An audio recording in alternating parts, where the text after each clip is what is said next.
Hello. Yeah, I know it's been a while. Always is. Never gets easier. As you can see with the background, my life and Chameleon's skin are all quite similar. You see, they're constantly changing. But this isn't a video on my life. This is a edutainment video. So allow me to edutain you on today's topic at hand, which is, as you can tell by the title, the Malta Catacombs and the conspiracy surrounding them. Now, as a quick rundown, basic question, what are the catacombs of Malta? Well, it's pretty much exactly what it sounds like, right? Running through, below, and just around Malta in general is a series of these deep cave catacombs, separated by section and by level. They were most prominently used for religious practices and significantly were used as sort of a sacred burial grounds that were used up until the 7th or 8th century.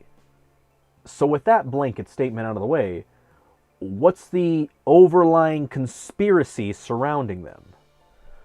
Well, this might sound a bit jarring because it's a bit jarring, but essentially, the idea is that these caves go deeper and deeper, and on the deepest level, they house a long-forgotten race of giant humanoid creatures that may or may not be covered in hair.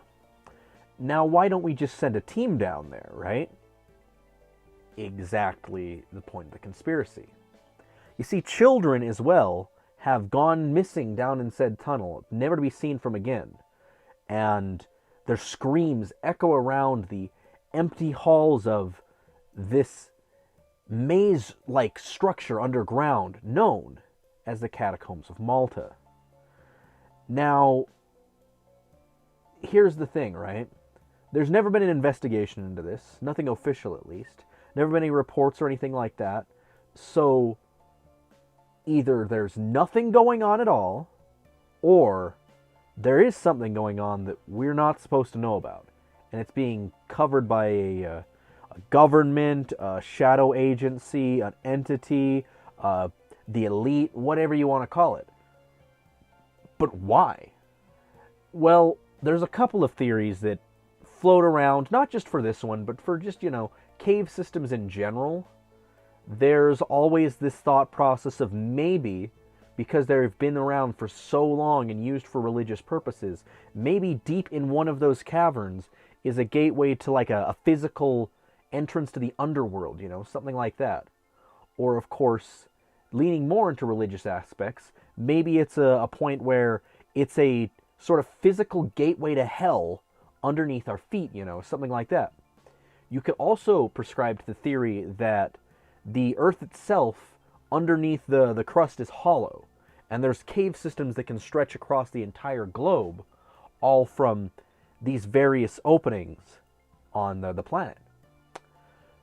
Now, that being said, that's completely ignoring the two elephants in the room, being the giant things and the children going missing, right? So I'm going to desperately attempt to house my personal opinion on this matter until the very end. But let's delve a little bit deeper into this. What, may I ask, suggests that this is worth noting more than just any old crackpot conspiracy theory? Well, two things, and I'll show you them really quick. So, first item of business. This, in my hands, is Volume 78, Issue number 2 of National Geographic magazine. Now, why does this matter? Well, you see, Wanderers Awheel in Malta is an article in this that pertains to our topic. Now, if I skip ahead to, in this case, if you're reading along with me, page 272, Tragedy in Malta's Tunneled Maze. While we cycled homeward, our friends told us that the island was honeycombed with a network of underground passages, many of them catacombs. Years ago, one could walk underground from one end of Malta to the other, but all entrances were closed by the government because of a tragedy.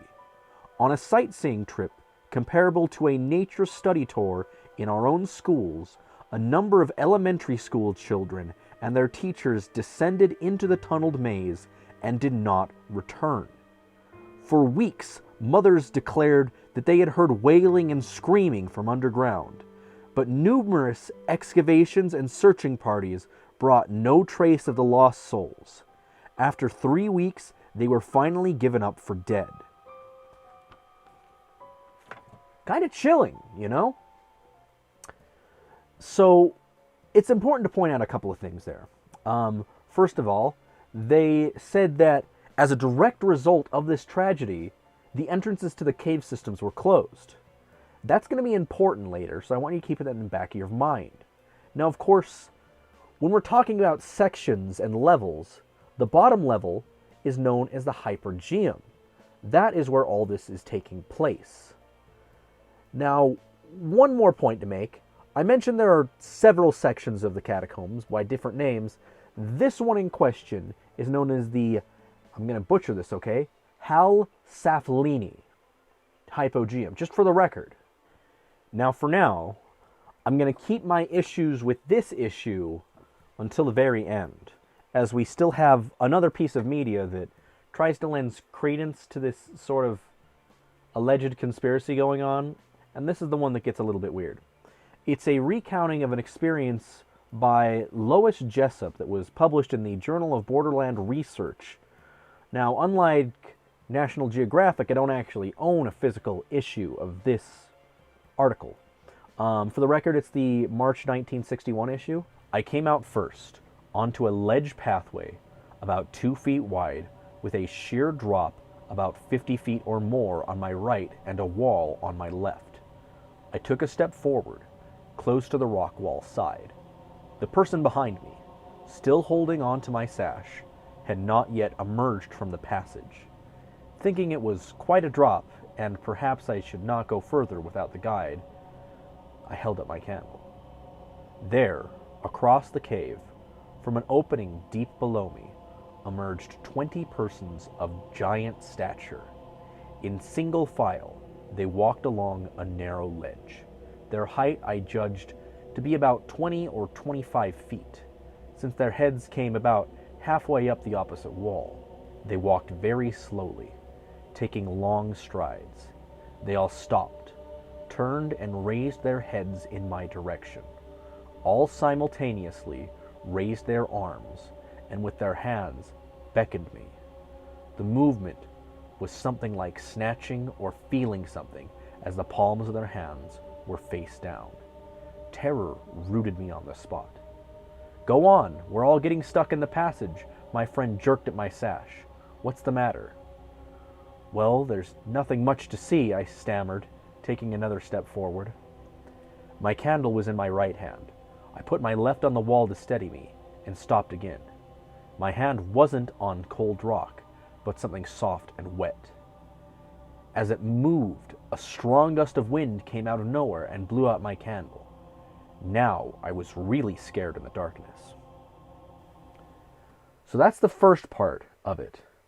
She eventually escapes the cave, and I'm going to give you another excerpt so that you know another bit of where I'm coming from bringing this up.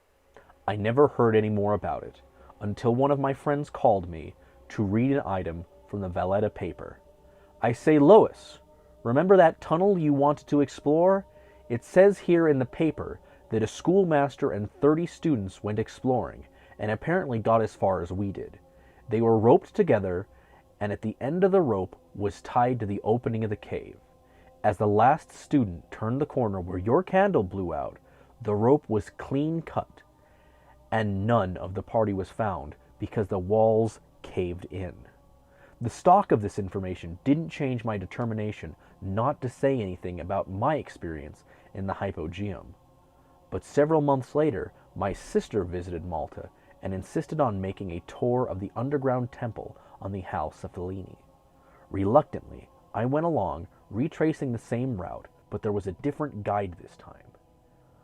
When we got down to the lowest level, to the room where I had taken off to explore the tunnel entrance, was boarded up. So once again, we have two major things that we gain from that. The introduction of these strange giant creatures, as well as the same sort of reiterated story of the school teacher and her students going missing. Also, once again, you need to note that, by different means of at least, it's stated that, in this case, a cave-in sealed off the entrance to this other world where these giants inhabit, right? So throwing out anything not published by a reputable source, as reputable as you want to call these two, here's what we have to work with as far as facts. In the hypergeum of one of these catacombs, beneath Malta, a species, community, of whatever you want to call these, frankly, giant humanoid creatures, and in the same section, a teacher with 29 or 30, depending on where you're looking, of their students went missing, and their wailing was heard for weeks. Now, with all that out of the way, I'm going to level with you, right? I wanted to make a fun little video about this, sort of exploring the, here's the possibilities of this being real or not about this. But doing basic research kind of destroyed that idea. Let's dissect for a second here, right? Heritage Malta, another extremely important source on the matter, and I'd say a respected authority on this kind of thing, just straight up reject this story, right? They believe that it's a myth. The idea of school children going missing is a wives' tale to try and make sure kids think twice about going into dangerous situations and stuff like that, right? Another thing that is referenced in these articles is the sealing off of the cave, right? Now, at the very least, any sort of cave-in, that didn't happen. There's no record, there's no evidence, there's no nothing. There was no cave-in, nothing of that whatsoever. So half of the Lois Jessup story is completely not true. There is no news article in any newspaper stating this has happened, you know? And if you really like cruel irony, here's some really cruel irony for you, right? I'm not the only one that tried to find any record of this, right? Obviously, multiple people have, or else this wouldn't be a well-known conspiracy. But one really good, funny source did this as well. On Season 2, Episode 1 of Ancient X-Files, they also dug into trying to debunk or confirm whatever you want to call this sort of conspiracy theory, blah, blah, blah. And they also found no record whatsoever. And here's the really funny part, right? Ancient X-Files is a National Geographic show. So in a way, the first source disproved the second source, right? Now there's another amazing article by Melanie Drury on guidememalta.com, and I'll have that link below as well. But it sort of reiterates everything that I'm saying, and it also brings up a point which is kind of funny as well. Lois Jessup, I'm fairly confident, at least with all the research I've done, she doesn't exist. Never has, never was.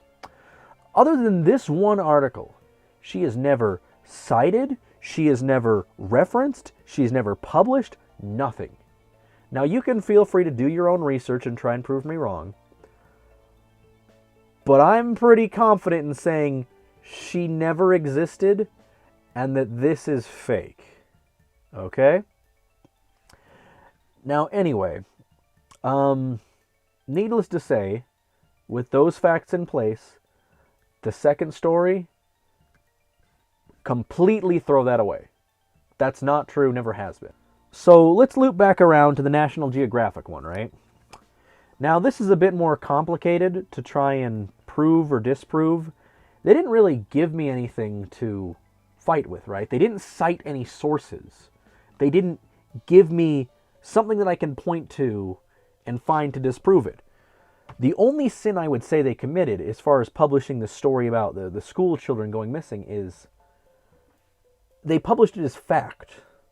When it could be fact, it very well could be, but there's nothing that I can find to prove it as fact.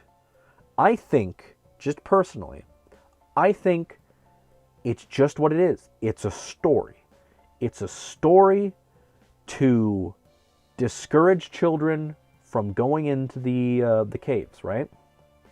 And that's all it has been. But it's gained such a reputation, and it's been told so many times, that it's gone from a wives' tale to a rumor to an urban legend to just a legend.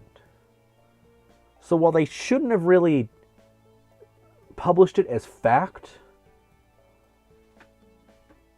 I can't prove anything against it. The legend just dwarfs the original idea. Or, I mean, maybe it is a cover-up. Maybe Lois Jessup was erased. Maybe National Geographic was bought out and they're in on it now. I don't know. I don't think I ever will. But that's all I've got for you today.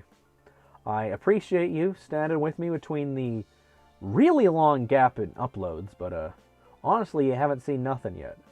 I own a store now, so that's like my life, and this is on the back burner essentially. But I'm trying to keep the quality content quality over quantity, you know? Anyway, that's enough of me.